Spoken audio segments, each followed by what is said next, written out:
50 tangu jimbo letu liasisiwe imekuwa ya maana kubwa sana, kwa sababu sisi tumeita hija mwaka 2024 tarehe 3 mwezi Februari. Tukasema sasa tunasafiri kwa pamoja kama jimbo zima na hakuna ambaye ataachwa nyuma, na ni katika nyanja zote. Sasa tumeita kwamba ni hija kwa sababu tunasafiri kwanza mwaka 2024, 2025 na sasa hivi tuko 2026. Na katika mwaka wa kwanza katika kusafiri kwa pamoja tumeweka msisitizo lakini juu ya utume wa wanaume katika jimbo letu la Same, na tukahamasishana kwa pamoja. Tukiangalia wapi tumefanikiwa katika jimbo hilo la Same kwa maana ya utume wa wanaume, na tukafikiria kwamba ni vizuri kujitathmini, kwa sababu kusema kweli kama ni kupiga hatua tumepiga sawa, lakini ukilinganisha wanaume na wanawake, basi wanaume wanaonekana kwamba hawajapiga hatua ile ambayo sisi tulikuwa tumeitarajia. Kwa hiyo tukasafiri kwa pamoja, tukapeana na hata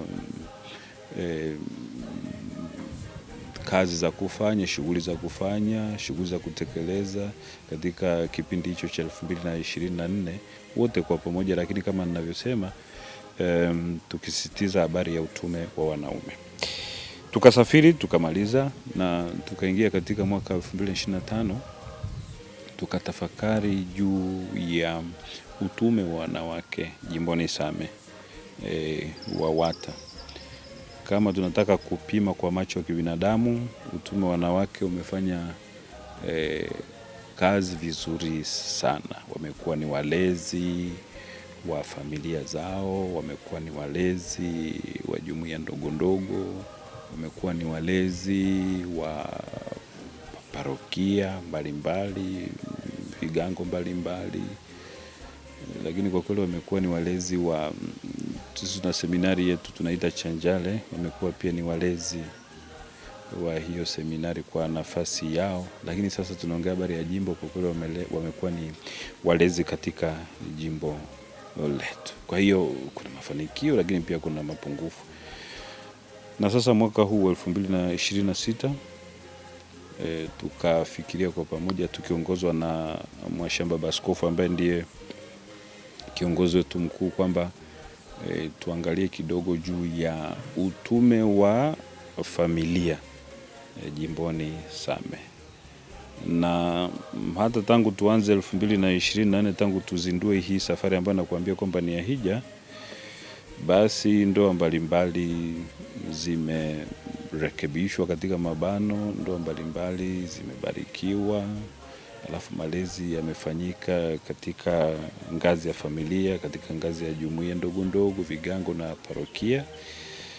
Lakini basi tukaona kwamba ni vizuri tukatilia mkazo kupeana mafundisho mbalimbali, kukumbushana wajibu wetu katika familia. Kwa sababu tunapoongea kuhusu familia tunaongea kuhusu kila mmoja. Sasa tunajiuliza kila mmoja kwamba hivi umekuwa namna gani, kiungo cha namna gani katika huu mwili wa Kristo ambao tunajitahidi kila siku kujenga. Kwa hiyo ndio tumefikia. Sasa mimi nimeongea kwamba mafanikio hayo tunaita kwamba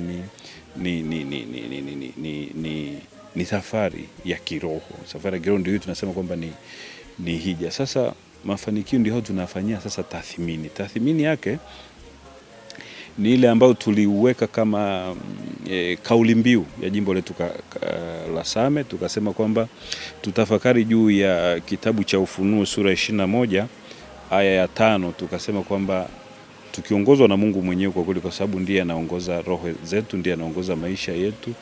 Tukiongozwa na tukasema kwamba baada ya kufanya mengi sana katika miaka hiyo 50, bila shaka kutakuwa na milima na mabonde. Sasa lakini tunataka tusimame kidogo, tuangalie nyuma kwamba sasa tumefanya vipi vizuri, changamoto zimekuwa zipi, na sasa labda tuende namna gani. Kwa hiyo tukasema kwamba ni tathmini. Kwa hiyo ni kama tathmini, tunataka tujipime sisi wenyewe katika nyanja zote. Tunajipima katika maisha ya kiroho, tunajipima katika maisha ya kawaida, tutasema maisha ya kimwili, lakini tukizingatia nyanja zote. Kwa hiyo ndio hapo tumefikia katika jubilei hii yetu ya Same. Sasa ukiniambia mafanikio, nitakuambia kwamba tayari kwa kuweka tu hilo lengo la kwamba tuwe na jubilei ni mafanikio makubwa sana, kwa sababu ni kujikumbusha maisha yetu kwamba tunaishi namna gani. Na ujue kiongozi wetu mkubwa kwa kweli ni Mungu aliyetuleta hapa duniani, akiwa ametupatia majukumu mbalimbali ili tuyatekeleze tukimtumikia yeye, lakini kwa kweli tukianzia na binadamu wengine ambao ametupatia kwa maana ya jirani zetu kama tunavyoongozwa na yeye mwenyewe. Mimi katika jimbo la Same kama mchungaji sasa, mwaka huu wangu ni wa 24 kuelekea 25. Kwa hiyo ni kama na mimi najiandaa kwa ajili ya jubilei ya miaka 25, Mungu akipenda, mwakani kwa kweli, tarehe 2 mwezi wa 5. Sasa nimeona mambo mengi sana. Kwanza ni kuambia kitu kimoja, kwa wale watu ambao nimekutana nao, wale watu ambao nimewahudumia, kwa hii zawadi ambao nimepewa bure na Mwenyezi Mungu, kwangu imekuwa kitu cha faraja kubwa sana. Watu wa hali zote, watu wa aina zote, wawe ni Wakristo wa Katoliki wenzangu, wawe ni Wakristo wengine, lakini pia wawe ni watu Waislamu na wengine, kwa sababu tunakutana nao kwenye nyanja mbalimbali. Mimi nasema kwamba nimeridhika sana. Sisi tumefanya kazi pia na watu pamoja na kutangaza neno la Mungu, lakini pia tunahudumia jamii. Na kama unavyojua ofisi yetu hii sasa ni kituo cha uchungaji na maendeleo jimbo Katoliki Same.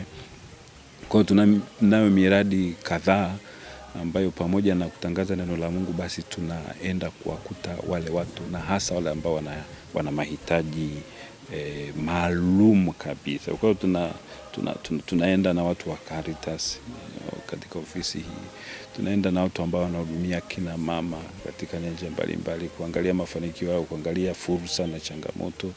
Tunaenda na watu ambao tunahimizana na kusaidiana katika shughuli zile ambazo tunazifanya kila siku, shughuli za kilimo, shughuli za mifugo.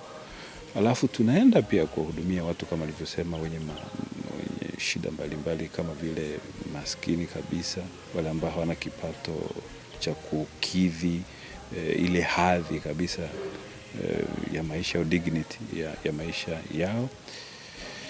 Alafu pia kwa kweli na wagonjwa, tumekutana na wagonjwa wengine, unaangalia hivi mpaka hata unajiona wewe mwenyewe kwamba kumbe Mungu pamoja na changamoto zangu ninazozipitia, kwa sababu kila mmoja anaza kwake, unasema kwamba kwa kweli Mungu amenipendelea. Ukiangalia hali sasa katika utume wangu, katika wote hao ambao nimekutana nao, mimi naona kabisa kwa kweli ni Mungu aliyeniita na akanipa zawadi hii ya upadi bure, ili niweze kwenda kuwatumikia watu kwa kile ambacho nimeweza. Kwa kweli neno langu ningeweza tu kusema kwamba Mungu, nakushukuru sana, asante sana kwa kuniwezesha kufanya hayo yote katika miaka hiyo. Jubilei inaweza ikapita tu hivi hivi kama vile ni tukio la kawaida. Mimi neno langu ni kwamba tuichukulie kama fursa ya kuendelea kukua kiroho, na nikiongea habari ya kiroho naongea habari ya mahusiano ya mtu peke na Mungu, alafu na mtu peke na watu wengine ambao anaishi nao, kuboresha maisha yetu. Sasa tukishaweka msingi hapo kwa mahusiano yetu na Mungu na jirani, basi matendo mengine yatafuata mazuri, kwa sababu mtu ambaye anamfahamu Mungu, anayemtumikia Mungu kupitia kwa jirani, bila shaka anaongozwa na huyo Mungu, na Mungu anatuongoza katika kuwapenda wengine, kuwahudumia wengine na mambo mengine kama hayo. Tuishangilie jubilei ya miaka 50 ya jimbo letu la Same.